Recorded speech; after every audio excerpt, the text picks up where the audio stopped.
ఒక మహిళా ఎస్ఐ డ్యూటీలో ఉంది, తన పని తను చేసుకుంటుంది. లా అండ్ ఆర్డర్ విషయంలో ఎక్కడా కూడా రాజీ పడే ప్రసక్తి లేదు, చాలా మంచి పిల్ల. అటువంటి అమ్మాయి తన విధి నిర్వహణలో జస్ట్ ఒక్కసారి వచ్చి మీరు ఆగండి అని చెప్పిన పాపానికి ఏ రకంగా అమ్మాయిని చుట్టుముట్టి ఆ అమ్మాయి మీద అసభ్యకరంగా చేతులు వేసి ఒక మహిళా పోలీస్ అండి, ఒక మహిళా పోలీస్.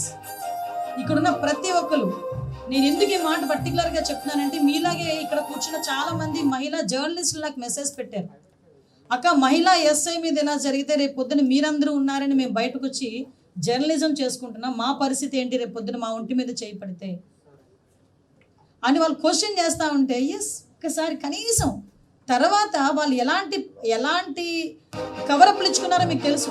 ఆ అమ్మాయికి ఏదో ఒంట్లో బాలేదని పక్కకి తీసుకెళ్లే పద్ధతి అదా అండి? ఒక్కసారి పక్కకి తీసుకెళ్లే పద్ధతి అదా? ఇక్కడున్న ఎవరైనా సమర్థిస్తారా? టీవీల ముందు కూర్చొని చూస్తేనే ఎవరైనా సమర్థిస్తారా ఇటువంటి రాజకీయాల్ని, ఇటువంటి వ్యక్తులను సమర్థిస్తారా? కనీసం బయటకు వచ్చి కనీసం ఒక్క మాట అక్కడ ఆ అమ్మాయి గురించి కానీ అటువంటి చేయడం తప్పు అని కూడా చెయ్యలేని పొజిషన్లో గొడ్డలపాటి అధ్యక్షుడు ఉన్నాడా? ఒక్కసారి ఆలోచించాలి. అంటే ఇలాంటివి ఎన్నో ఇష్యూస్ మేమందరం కూడా ఈరోజు మేము చూస్తుంటే నిన్న మీ అందరికీ తెలుసు, ఒక రోజున జోగి రమేష్ ని పరామర్శించే పేరుతో జగన్మోహన్ రెడ్డి గారు చేస్తున్న ఈ అరాచకం చూస్తుంటే ఇంతకు ముందు మీరు నిన్నటిది మీ అందరికీ తెలుసు, అక్కడ పొగాకు రైతుల్ని పరామర్శించాలి అని చెప్పేసి వెళ్ళారు. అంటే పొగాకు రైతుల్ని పరామర్శిస్తే డైరెక్ట్గా మార్కెట్ యార్డ్కి వెళ్తావు, అక్కడ రైతులతో కూర్చోబెడతావు, మాట్లాడతావు, నీ కష్టం ఏంటని అడుగుతావు, బయటకు వస్తావు. అంతేగాని నీ నాయకులు రోడ్ల మీద కూర్చొని మందు తాగుతా, పెద్ద పెద్ద బాటిల్తో రోడ్ల మీద మందు తాగుతారు. అక్కడ మందుల షాపులో ఫుల్గా మందులు తాగడం, బయటికి రావటం, రప్పారప్పం అని అరవటం, సీఎం అని అరవటం, బయటకు వచ్చి రోజు అంటే రోజు ఆ ఇడ్లీ పాత్ర లేకపోతే ఆ టిఫిన్ కూడా నడుపుతేనే కానీ పూట గడవని ఒక లేడీకి సంబంధించిన షాప్ని ఏ రకంగా ధ్వంసం చేశారో ఆవిడే బయటకు వచ్చి మాట్లాడే పరిస్థితి కనిపిస్తుంది. అంటే ఎటువంటి సందేశాలు ఇద్దాం అనుకుంటున్నారు? కనీసం ఆవిడ గురించి ఎవరు కూడా ప్రస్తావించరు, మాట్లాడరు. ఇప్పుడు ఆవిడకి జరిగిన నష్టం, అందులోనే ఆవిడ కూడా వైఎస్ఆర్సీపీ సింపథైజర్ లేదా అన్నారు. చూడండి ఒకసారి,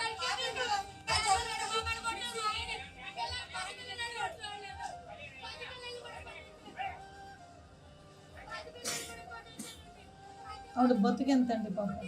ఆవిడ ఏమాత్రం ఆవిడ పరిస్థితి చెప్పండి. ఏ రోజుకి ఆ రోజు ఆవిడ అమ్ముకుంటేనే ఆ రోజు ఆవిడ తినగలదు, ఆ కుటుంబం తినగలదు. విచక్షణ రహితంగా దాడి చేయటం ఒక ఎత్తు. చూడండి, దేవతామూర్తుల ఫోటోలు కూడా కాలికేసి కొట్టి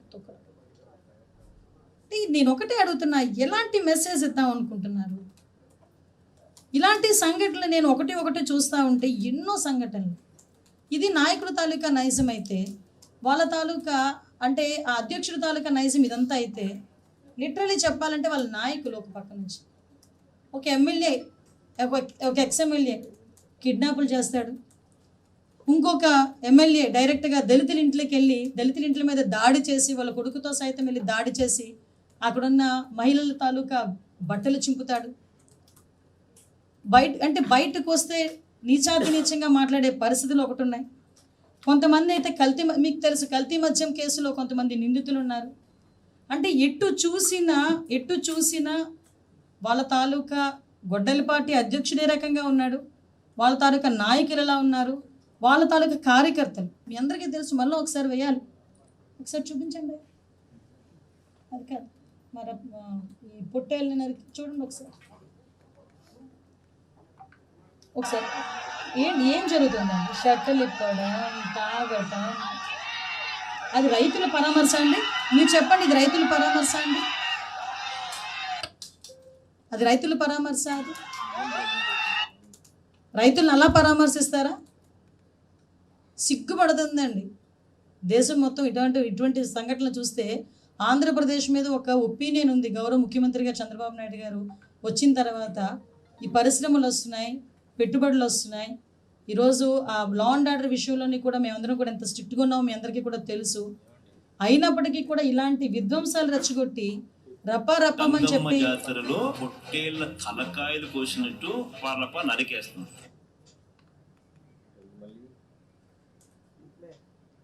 ఒకడేమో బయటకు వస్తాడు, బొట్టన వేలు రక్తం కోసుకుంటాడు, జగన్మోహన్ రెడ్డి ఫోటోకి గొడ్డలపాటి అధ్యక్షుడి ఫోటోకి బొట్లు పెడతాడు.